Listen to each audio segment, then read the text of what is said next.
Chapter 5, Beyond the Blue Mountain. An early sunbeam streaked through the one window of Kandima's hut. "Chaya, wake up. This is the day I am going with the Thorn." Kandima shook her sister awake. Chaya turned on her mat and opened her sleepy eyes. "Look, Chaya." Kandima held out a large piece of bark, the color and thickness of heavy brown paper, the sheath of a Penang palm leaf. "Look, Chaya, I am going to wrap my baby in this bark." She took the dolly that Mukit had carved for her. "I am going to wrap it well so nothing will harm it while I am away." By this time Chaya had awakened. She sat up, parted the mosquito curtain, and looked about the one room of the hut. Her eyes rested on the beam which crossed the length of the hut overhead. Heavy thongs of rattan held it in place. Why not tie the bundle to that beam with a string of bark? I can climb up and fasten it. Kandima liked Chaya's idea, and Chaya scrambled up over the window and out onto the naked beam of the hut. With sure fingers she tied the precious bundle to the beam. Having thus disposed of her one treasure, Kandima felt impatient to depart. She looked out the window. The Thorn and Sabriel stood outside Dwad's house with one of the bohangas. The guru had just fastened the lid down on his bohangan. Kandima could see him through the open door of Dwad's house.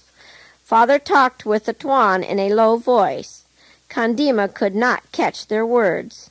Mother came in the door. She had just returned from the spring, but no washing with spring water could take the swollen redness from Mother's eyes. She looked at Kandima and smiled. "Come, child, the Thorn is ready to go. You must not delay him. Be a good girl and do exactly as he says, and may God's blessing go with you." She took Kandima's hand and led her to the Thorn. Father walked with them to the top of the hill. Then, with a few short words of farewell, he turned back. Mukit had not yet awakened. Elijah still slept. So, making scarcely a ripple on the surface of its busy life, Kandima passed out of the village. She did not even turn to look down over the cluster of brown huts on the hillside. The Thorn did not stop to look back either. He walked into the jungle along the steep, narrow path that led away beyond the blue mountain. Kandima looked down at her old ragged dress. It had faded until it didn't seem to have any special color. Chaya had all the new dresses now, and Kandima wore the old ones. "I don't care," she told herself. "If my clothes are not nice to look at, people will not notice me. After all, what can be the use of pretty clothes for a little girl that no one wants to look at?" Having nothing to carry but his camera, which he had slung over his shoulder by a strap, the Thorn had both of his hands free. Kandima held on to one of them.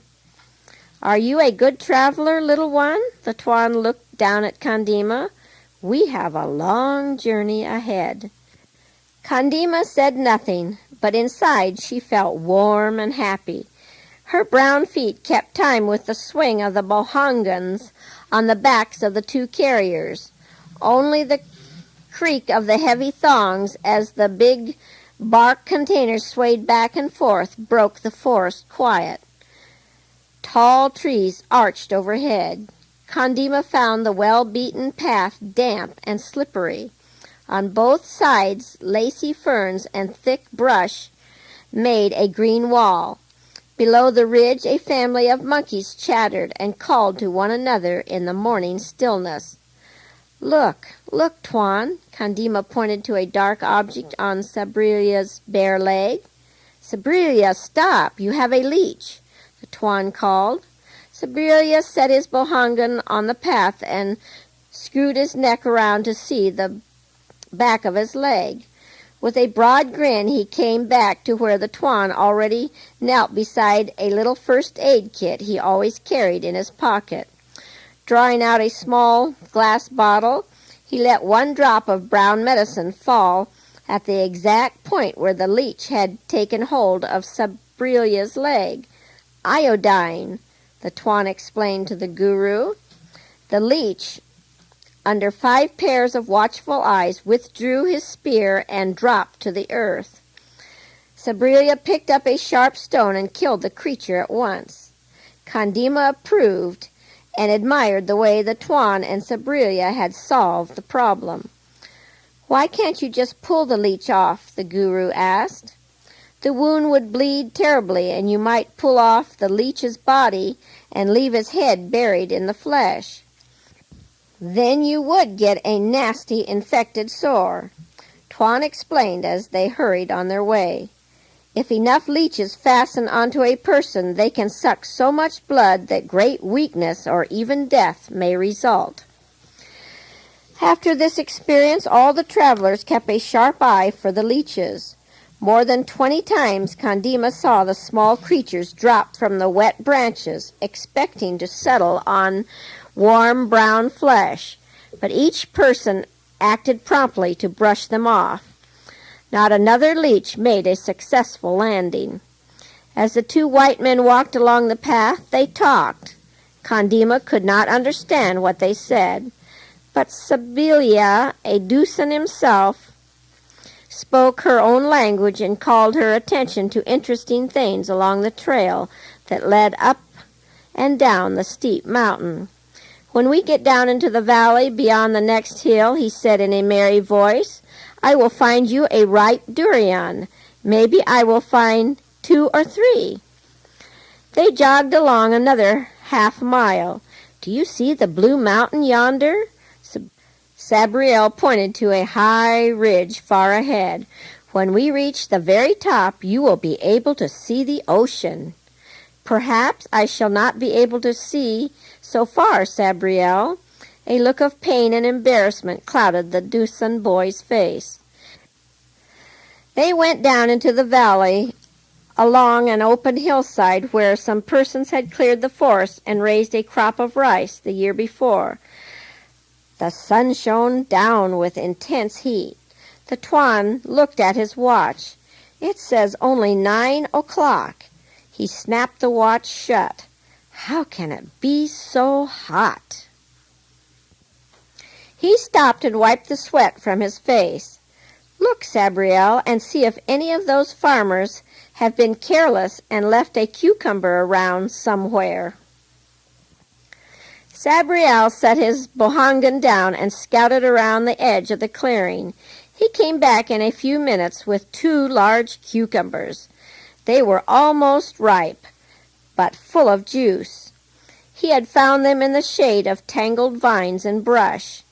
The field had been abandoned after harvest, so any passer-by could help himself to any vegetables remaining in the field. Come, the Thorn chuckled. "These cucumbers will make a nice clean drink for all of us." He had handed his sharp pocket knife to Sabriel. It looked exactly like Mukat's knife.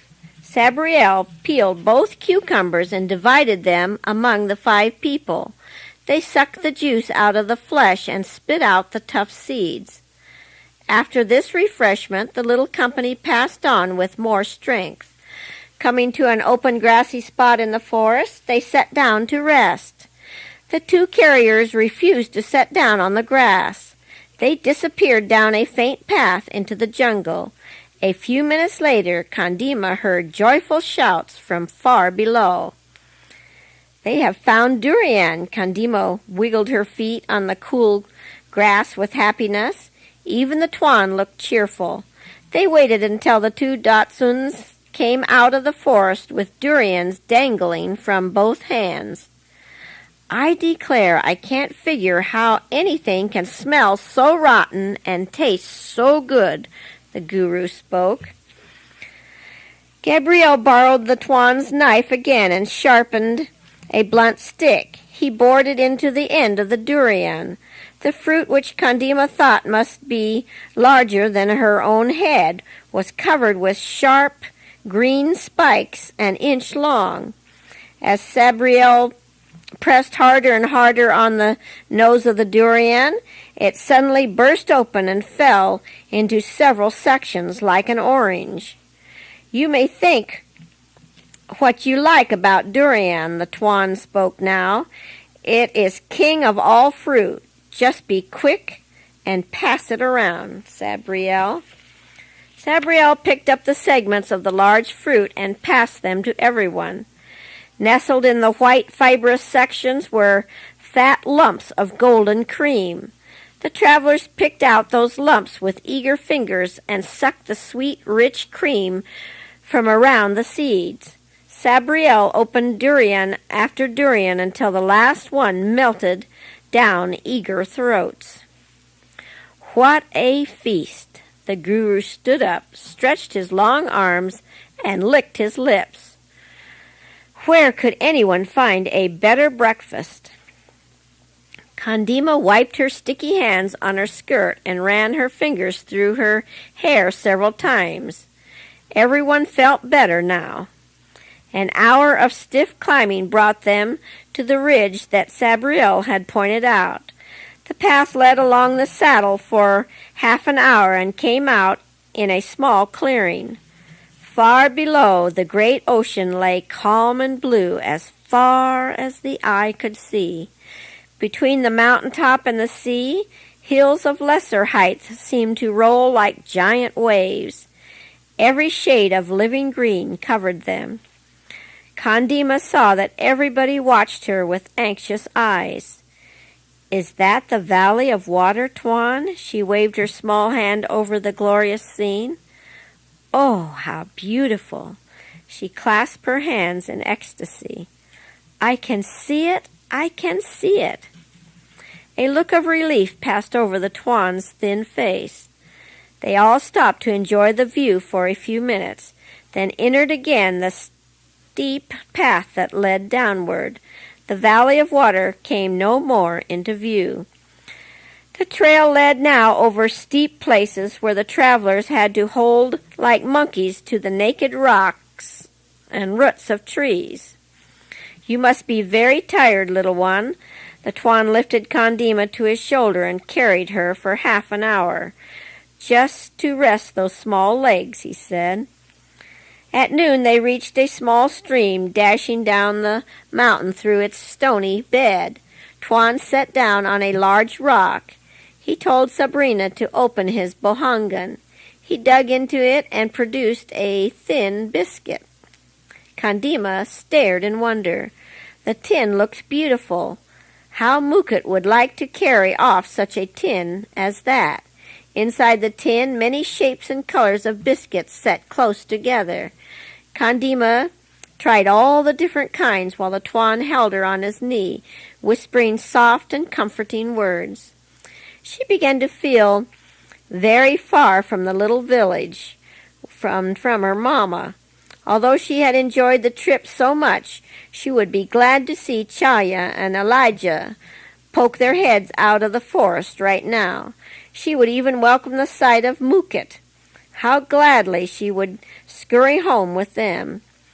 The Tuan set her feet in the cool water of the stream. Play in the water for a little while, he said. It will rest your tired feet. Sabriel and the other carrier lolled in the shade with their feet in the stream. Even the guru pulled off his shoes and washed his feet in the cool water. An hour passed before they took up their journey again. They came at once to the edge of a swamp.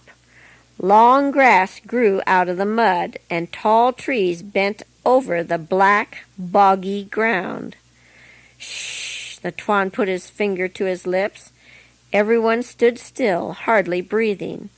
See that monkey going down to the swamp to drink? The Tuan whispered in Kandima's ear. Following the direction of the Tuan's pointing finger, Kandima could make out the form of a dark-colored monkey swinging down from a branch of green creeper overhanging a small pool. Is there a baby monkey? Kandima whispered back. Yes, indeed, a baby monkey clung to its mother's breast with all four of its tiny little hands.